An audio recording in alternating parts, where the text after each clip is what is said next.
Это актуальное интервью в студии Сергей Михедов. Здравствуйте. В рейтинге регионов Дальнего Востока по вводу жилья наша республика занимает вторую позицию после Приморского края. В этом году планируют ввести не меньше жилых помещений, чем в прошлом. Какова ситуация в целом в сфере жилищного строительства, мы поговорим сегодня. Гостья в студии Софья Максимова, руководитель департамента строительства и жилищной политики Республики Саха-Якутия.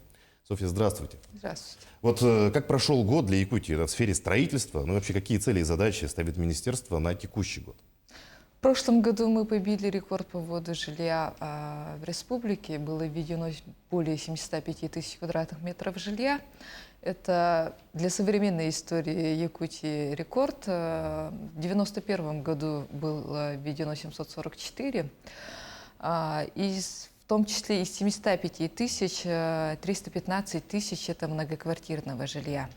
В текущем году у нас, согласно паспорту регионального проекта «Жилье», план ввода жилья 690 тысяч, но мы понимаем о том, что нам необходимо не снижать планку и обеспечить не менее 705 тысяч, как и в прошлом году. Ну, вот если мы говорим о строительстве частных домов, вот, насколько часто жители региона выбирают именно частный сектор? За последние 6 лет темпы индивидуального жилищного строительства в Якутии выросли почти в 2 раза. Этому способствуют у нас льготные программы ипотечного кредитования. Если в 2018 году мы ввели 205 тысяч квадратных метров индивидуального жилья, то уже в 2023 году почти 390 тысяч. Всего за 6 лет было введено порядка 1 миллиона 800 тысяч квадратных метров индивидуального жилья. Конечно же, лидерами по вводу жилья являются у нас город Якутск, центральные районы республики и заречные. Но при этом необходимо отметить о том, что и в других населенных пунктах республики, в том числе и в арктических зонах, прирост есть по вводу индивидуального жилищного строительства. Вот дальневосточная ипотека, если считать именно в прошлом году, для целей индивидуального жилищного строительства гражданами в республике было заключено 3449 ипотечных кредитов на сумму более 19 миллиардов рублей. Ну, серьезные цифры. В последние годы, да, вот такое понятие широко муссируется, это как комплексная застройка. Вот насколько такое решение себя зарекомендовало, да, в деле? Ну и в каких районах вообще есть такие подобные проекты, если говорить кроме Якутска? Комплексная застройка, да, предполагает о том, что во вновь создаваемых жилых комплексах, в пределах досягаемости мы создаем всю социальную инфраструктуру. Это объекты образования, детские сады, школы, объекты здравоохранения, культурно-досуговые учреждения и в том числе благоустройство, зеленые зоны мы тоже делаем. Среди крупных проектов является это, ну, конечно, микрорайон Звездный города Якутска, проект комплексного развития, который в прошлом году был начат, это микрорайон Спортивный, в народе 17-й квартал, квартал Р города Нерингри. По микрорайону Звездный сейчас начато строительство детского садика на 315 мест. Мы его должны ввести в следующем году. Ведется работа по началу строительства школы на 990 мест и поликлиники на 600 посещений в смену. В марте текущего года планируем ввести 7 домов в секторе С, куда будут переселены из аварийного жилфонда часть по городу Якутску и часть из арктических районов республики, 579 квартир на 28 тысяч квадратных метров. По комплексному развитию микрорайона Спортивный в прошлом году начато республиканским ипотечным агентством мероприятие по расселению граждан. Мы также в этом году должны начать строительство, завершить, уже ввести объекты в эксплуатацию. Это детский сад на 315 мест и спортивный многофункциональный центр. Ну, вообще такие проекты, они только начинают реализовываться, да, поэтому о выводах пока говорить рано. Вот Давайте подробнее поговорим, да, о программе переселения из аварийного жилья. Вот в Якутске новые квартиры уже получили жители 17-го квартала. Вот как много жителей еще предстоит переселить? А, Решение о комплексном развитии территории микрорайона Спортивный было принято в целях, в том числе ускорения расселения аварийного жилищного фонда, который располагается в данных кварталах микрорайона Спортивный. В прошлом году, если мы расселили 32 гражданина, то в текущем году у нас в планах 338 человек. Планы на 2025 год – это 442 гражданина. В прошлом году по поручению президента Российской Федерации мастер-план города Якутска был разработан и утвержден, и на основании этого мастер-плана в декабре прошлого года утвержден комплексный план развития города Якутска. В рамках этого мы в том числе отрабатываем вопросы, чтобы ускорить вопросы по финансированию, в том числе и по расселению. И до конца 30 года мы должны полностью ликвидировать аварийный жилищный фонд, который расположен в 17-м квартале. Ну и по городу Якутску в целом тоже. Ну вот на сегодняшний день, да, в регионе действует множество программ для молодых семей. Вот давайте поговорим о них подробнее.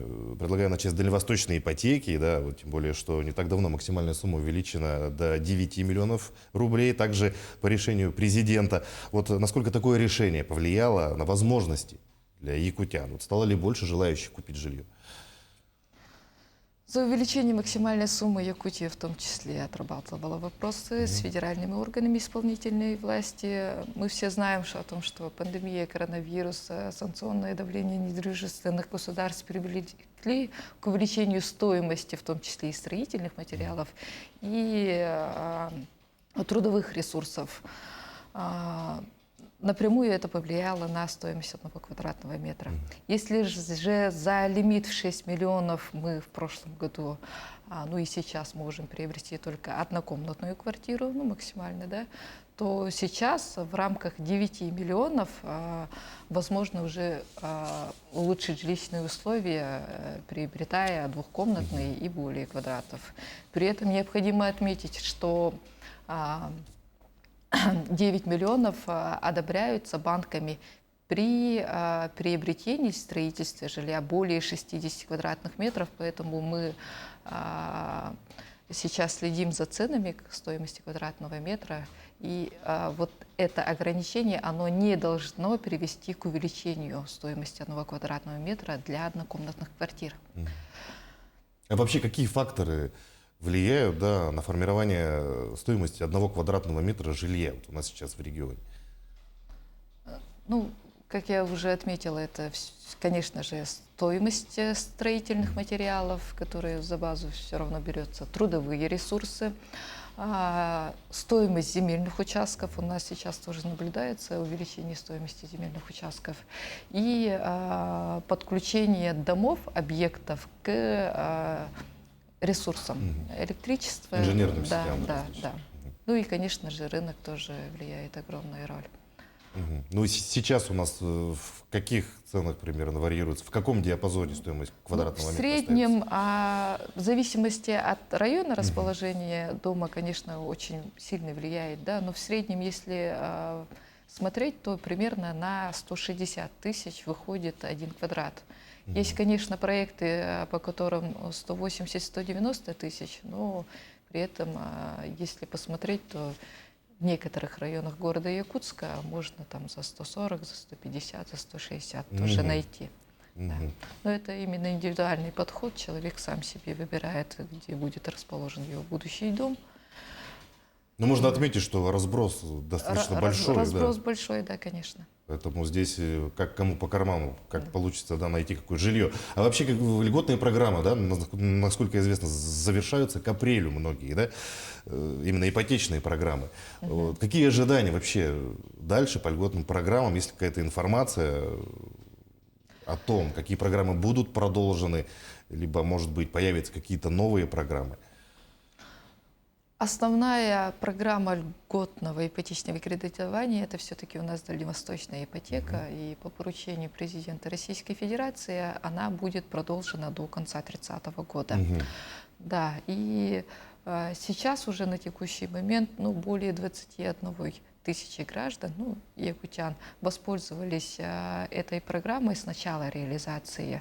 В том числе в 2023 году улучшили свои жилищные условия с помощью применения данного продукта. 8,9 тысяч человек на сумму 41,5 миллиарда рублей.